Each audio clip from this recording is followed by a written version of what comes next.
오늘은 1914년부터 1996년까지 살았던 프랑스 여류 작가 마르그리트 듀라스의 소설 연인에 대해 생각해 보겠습니다. 작가는 베트남에서 태어났는데 당시 베트남은 프랑스의 식민지 상태였고 그녀가 18살이었던 1932년에 프랑스로 영구 귀국했습니다. 그런데 이 소설의 배경은 베트남이고 주인공은 15살짜리 프랑스 소녀입니다. 그래서 이 소설은 작가 듀라스의 자전적 요소가 많다고 생각됩니다.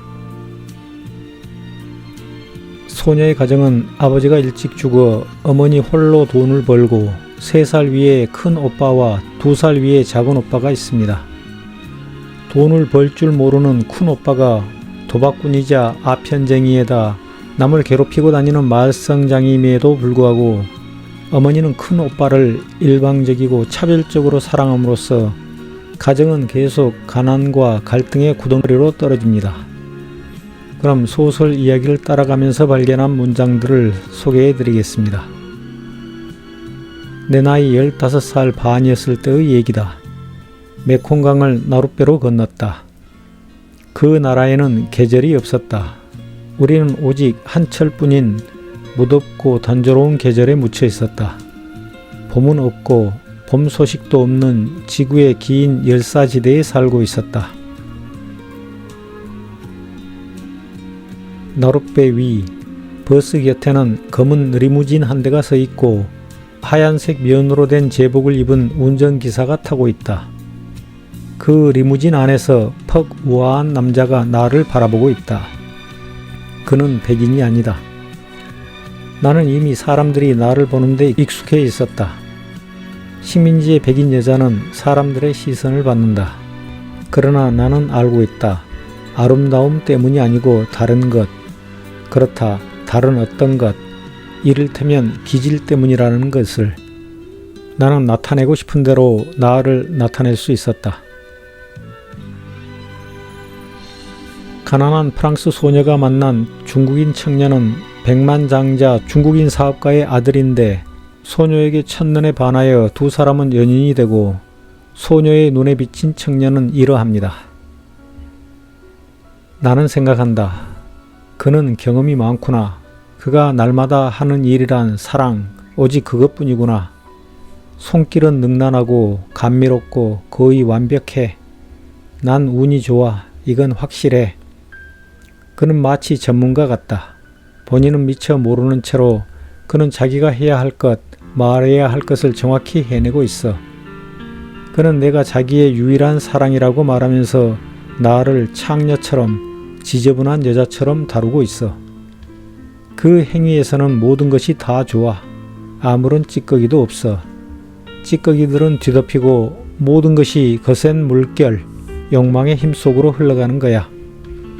첫 번째 사랑을 나눈 후 나는 그에게 지금 우리가 느끼는 것처럼 슬픈 감정이 드는 것이 아주 꼬마였을 때 찍은 자연스러운 일이냐고 묻는다. 나는 항상 얼마나 슬펐던가. 오늘 나는 그에게 말한다. 이 슬픔이 내 연인이라고. 어머니의 월급만으로 먹고 옷을 걸치고 요컨대 살아나가는 것이 얼마나 어려운 일인가를 그에게 얘기한다. 나는 우리 모두가 밖으로 나돌았다고. 가난이 우리 집의 사면벽을 허물어뜨려 버렸기 때문에 모두들 집 밖에서 맴돌았다고. 각자가 자기가 원하는 대로 행동하면서 떠돌았다고 대답한다. 그래서 지금 내가 당신과 함께 있는 거예요. 나는 늙어 있었다. 불현듯 나는 그 사실을 깨달았다. 그도 그것을 알았다. 그는 말했다. 당신은 지쳐 있어. 청년이 매일 소녀를 기숙사에서 데리고 나와 섹스를 한다는 소문이 소녀의 학교와 소녀의 식구들 그리고 청년의 아버지 귀에 들어갑니다. 그는 파리에서는 모든 것을 돈으로 샀다고 한다. 여자도, 친구도, 지식도. 나는 그가 자기 아버지와 맞서서 나를 사랑하거나 나를 아내로 맞아들이거나 나를 데리고 도망칠 용기가 없음을 깨닫는다. 두려움을 넘어 사랑할 힘이 없기 때문에 그는 곧잘 운다. 그의 영웅심, 그것은 바로 나이고 그의 노예근성, 그것은 그의 아버지의 재산이다. 나는 작가의 위 문장에 공감합니다. 대체로 가난한 사람들은 모든 것을 자신의 머리와 노동으로 얻기 때문에 칭과 지식을 포함한 모든 것을 돈으로 사는 부자들보다 훨씬 커다란 용기를 가지고 있습니다. 그리고 성공했을 때의 성취감도 가난한 사람이 부자보다 훨씬 더 큽니다. 그리고 부자들은 이 소설의 부자 청년처럼 약자 앞에서 영웅 행세를 하고 자기보다 강한 자 앞에서는 꼬리를 내리는 노예 근성을 가지고 있습니다. 한마디로 부자들은 대체로 비열한 겁쟁이들입니다. 누군가를 바라본다고 해서 그 사람이 반드시 그 시선에 합당한 가치를 가지고 있다고 할 수는 없다. 가치 없는 인간과 행하는 대화라는 단어는 허영이다. 이 문장에도 나는 공감합니다. 연단 위에서 또는 TV 화면 앞에서 많은 사람들의 시선을 받는 유명인이라고 해서 그 인간이 그 시선이나 유명세에 합당한 값어치를 가지고 있는 것은 아닙니다. 오히려 대중들은 과대 포장되고 거짓으로 덧칠해진 가면을 바라보고 속아 넘어가고 있을 가능성이 매우 높습니다. 그래서 나는 연단 위에 오르는 인간들과 TV에 나오는 인간들의 겉모습이 아니라 그들의 내면을 평가하려고 노력합니다. 소녀가 거의 매일 기숙사를 떠나 외박을 하기 때문에 문제가 발생하자 어머니가 기숙사 사감에게 이렇게 말합니다. 저 아이는 언제나 자유분방하게 행동하던 아이예요. 만약 행동에 제약을 받게 된다면 저 아이는 도망쳐 버릴 거예요. 어미인 나도 저 애를 당해낼 수가 없어요. 붙잡아 두고 싶으면 자유롭게 내버려 두어야 해요. 한편 소녀와 청년의 애정 행각은 청년 아버지의 반대로 위기를 맞습니다. 그는 아버지에게 빌었다. 저의 이런 열정을, 이런 광기를, 백인 소녀에 대한 이런 미칠 듯한 사랑을 가질 기회를 단 한 번만 허락해 주세요. 전 아직 이 사랑을 버릴 수가 없습니다. 이 사랑은 아직도 처음 사랑을 시작할 때만큼이나 해롭고 또 강렬해요. 지금 그녀에게서 멀어진다는 건 저에게 너무나 끔찍한 일입니다. 아버지가 잘 아시다시피 저에게 이런 일은 다시는 생기지 않을 것입니다. 아버지는 차라리 내가 죽는 걸 보는 편이 낫다고 거듭 그에게 말했다. 그들이 연인이 된 지 1년 후 소녀는 어머니를 따라 프랑스로 영구 귀국하여 두 사람은 헤어집니다. 소녀는 당당하게 자기의 삶을 개척하여 성공한 작가가 되지만 겁쟁이 청년은 갑부 아버지의 그늘을 벗어나지 못합니다. 두 사람이 늙어서 다시 만나는 소설의 마지막 장면은 이러합니다. 전쟁이 끝나고 몇 해가 흘렀다. 몇 번의 결혼과 몇 번의 이혼에서 아이들을 낳고 몇 권의 책을 펴냈을 즈음이었다. 그가 부인과 함께 파리에 왔다. 그는 그녀에게 전화를 걸었다. 나요. 그녀는 목소리에서 이미 그인 줄 알았다. 그는 말했다. 그냥 당신 목소리가 듣고 싶었어. 그녀가 말했다. 나예요. 안녕하세요. 그는 겁을 먹고 있었다. 예전처럼 두려워하고 있었다. 갑자기 그의 목소리가 떨렸다. 그는 그녀를 생각하며 슬퍼했다고 말했다. 그러고는 무슨 말을 해야 할지 몰라 했다. 그는 잠깐 뜸을 들인 후 이렇게 말했다. 그의 사랑은 예전과 똑같다고. 그는 아직도 그녀를 사랑하고 있으며 결코 이 사랑을 멈출 수 없을 거라고.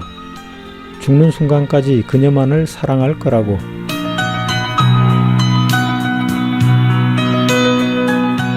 이 소설을 읽으면서 나는 소녀의 당당함에 공감했습니다. 겁쟁이 청년 곁을 미련 없이 떠난 후 스스로의 힘으로 우뚝 선 소녀가 내 마음에 들었습니다. 또 이 소설에는 어머니와 큰오빠가 한패가 되어 작은오빠와 소녀에게 폭력적인 갑질과 억압을 하는데 그 에피소드 중 하나를 소개해 드립니다. 우리 가족에 대해 떠오르는 기억이 또 하나 있다. 우리 세 남매가 식당에서 식사를 하고 있다. 오빠들은 각각 17살, 18살이다. 큰오빠는 작은오빠와 내가 먹는 모습을 바라본다. 그러다가 자기 포크를 내려놓더니 그 다음부터는 작은 오빠만 본다. 아주 오랫동안 그를 보다가 갑자기 낮은 목소리로 그에게 협박을 한다. 음식 때문이다. 그는 동생에게 조심해, 그렇게 많이 먹지 마 라고 말한다. 작은 오빠는 대답이 없다. 큰 오빠는 계속 말한다. 제일 큰 고깃덩이는 항상 내 것이야. 넌 이 사실을 잊으면 안 돼. 그렇지 않으면 왜 오빠 거라는 거야? 내가 묻는다. 원래 그런 거니까. 큰 오빠가 대답한다. 나는 말한다. 난 오빠가 죽어버렸으면 좋겠어. 나는 더 이상 음식이 넘어가지 않는다. 작은 오빠도 마찬가지다. 큰 오빠는 동생이 대들기를 기다린다. 식탁 위에 놓인 주먹을 움켜쥐고서 한마디만 날아오면 동생의 얼굴을 뭉개 놓으려고 벼른다. 작은 오빠는 아무 말도 하지 않는다. 얼굴이 창백하다.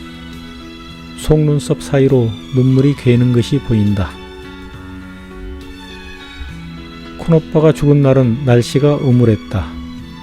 큰오빠의 삶이 끝나기도 전에 죽음은 이미 그의 곁에 와 있었다. 살아있으면서도 그는 죽은 것이나 다름이 없었다. 그는 너무 늦게 죽었다. 나는 이 장면에서 백성들에게 갑질과 억압을 일삼았던 조선시대 양반들과 그들의 정신적 토양이었던 중국 유교 사상, 그리고 군사 독재자들을 떠올렸습니다. 그리고 작가 뒤라스는 이 소설을 통해 나에게 좋은 생각을 주었습니다. 그것은 조선 왕조와 유교가 임진왜란이 일어나기 전에 평등 사상을 품고 있던 혁명가 정여립에 의해 좀 더 일찍 멸망했더라면 좋았다는 생각입니다. 군사 독재자들이 우리 민족을 위해 좀 더 일찍 죽어 주었더라면 좋았다는 생각입니다.